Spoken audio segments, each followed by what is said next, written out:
Toys R Us Canada, on our side of the border, there's been some developments in relation to what's been going on with this Toys R Us toy box concept that's been trademarked and everything. But we always thought that Geoffrey's toy box and everything that we talked about with that was going to be something that was going to primarily be focused on the United States side of the border and specifically the holiday season.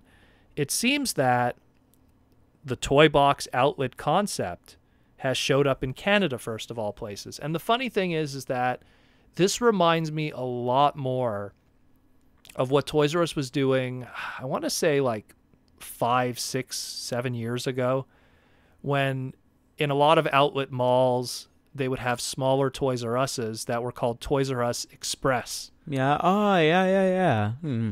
Which were these, I mean, they well, were... I don't think it was really specifically to only outlet malls, but like it kind of felt like an outlet kind of store, you know? Yeah, and the Express Toys R Us's back in the day, what they were really, at least from my understanding, because I've only been to 2, and I've been to those 2 frequently back when they were still open, but I've only been to those 2. They always felt like it was more of the overstock of what was in their store. Like, it wasn't really like super new product, but it wasn't really like super old clear out product either. It was just kind of like, hey, we have like 7 cases of Marvel Legends from like 2 months ago. I guess we could put them out here. And the thing is, the Express locations were not about deals either. It's not like everything was like cheaper. It's just, again, I really just felt that they put their, we got too many cases of this in the back to put out, send it to the Express location, still charge the same price. No, nothing's different. Oh, they should have priced it to move a little bit. Well, that's just it. Like Express, and that's why Toys R Us Express in Canada. Again, any American listeners, they could probably chime in on this too, but I know that Toys R Us Express in Canada didn't have a very strong shelf life, no pun intended, and they all got discontinued very quickly. And while Toys R Us Canada still had a very strong lifeline and still exists to this day in Canada, that Toys R Us Express idea just kind of disappeared. Now this is showing up. Toys R Us Toy Box in Canada, of all places. The first location was found in Guelph, Ontario, which is not even like Toronto or Mississauga. It's one of the more smaller cities.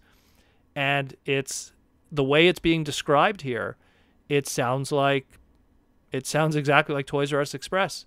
It has the lower shelving, which Toys R Us Express had, because again, we're not talking the big, locations of a Toys R Us. We're talking the smaller mall, slots that you would get at malls and everything, which have lower roofs, whatever, the 10-foot roof.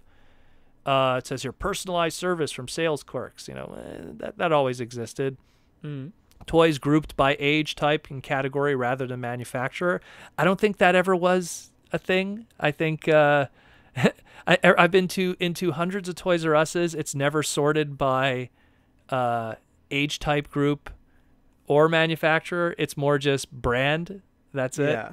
Like Transformers will be next to Marvel Legends in one store, and then in another store Transformers will be next to Ninja Turtles, and then in another store Transformers will be next to unless they're talking about like the Tiny Tyke stuff and all the stuff related to them would be in one section of the store.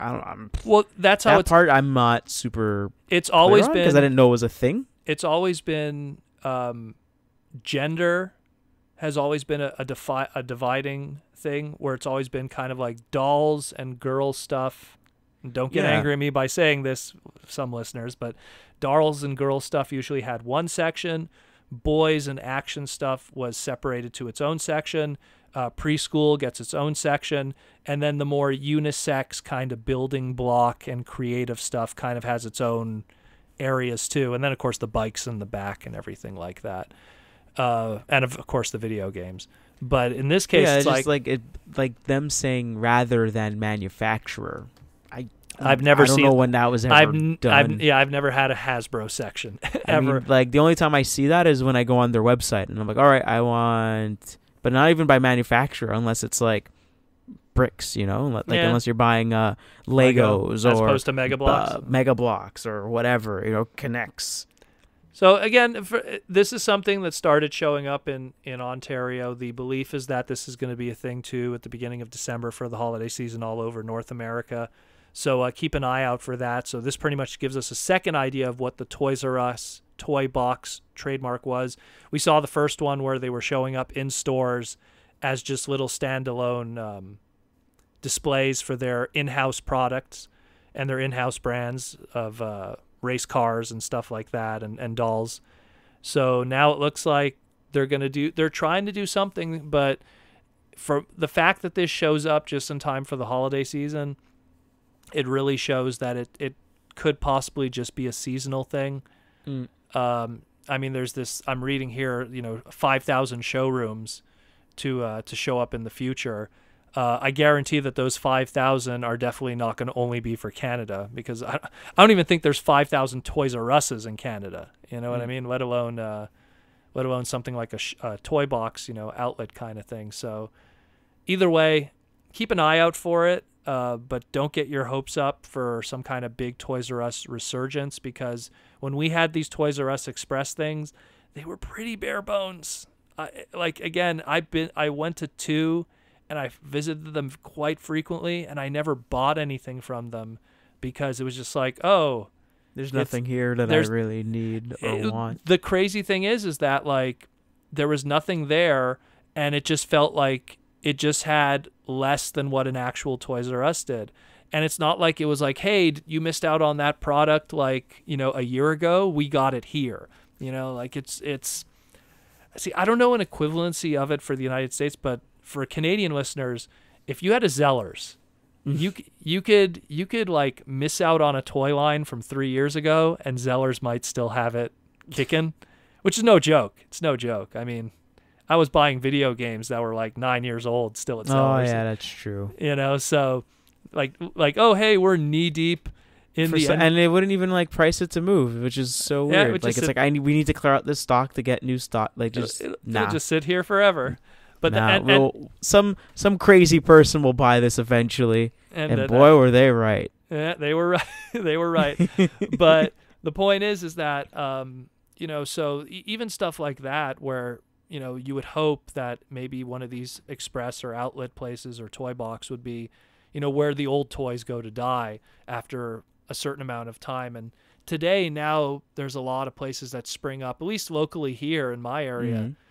There's a lot of places that spring up that have like dead stock from old toy lines. Like I still once in a while, there's this place called JRC that still once in a while they're like, hey, we still got Tron toys, from the Tron Legacy movie. Do you need more Tron toys? And the Tron Legacy movie, what year was that? 2010, I want to say, something like that. It was a while ago. Yeah, so those places exist, and they blow out that stock, but that stock's been sitting around for a while. Yeah, 2010. And there's other places too where you'll see like they'll have dead stock from Amazon or something like that, and they'll just, all right, we're setting up shop here, come and get all your cheapy Amazon stuff. So it's like, but in this case, it's like, I don't know. I don't understand. Like, I could understand this existing in the States because there is no Toys R Us now, but I don't understand its purpose really for Canada outside of, hey, people are now in malls right now because it's the shopping season for holidays. Since they're probably going to just, I guess they're assuming, well, we've done market research and found that, families usually only make one trip during the holiday season. They hit a mall and then they go home.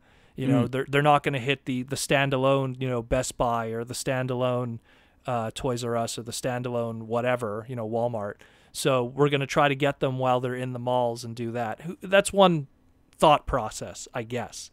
But as it stands right now, I mean, I really don't understand its purpose. When they had their Express, it didn't have a purpose then. So, and again, it died a quick death. So we'll definitely see what happens. But again, if this is something for the States, though, it is a way to bring that Toys R Us brand back in some shape or form to the United States.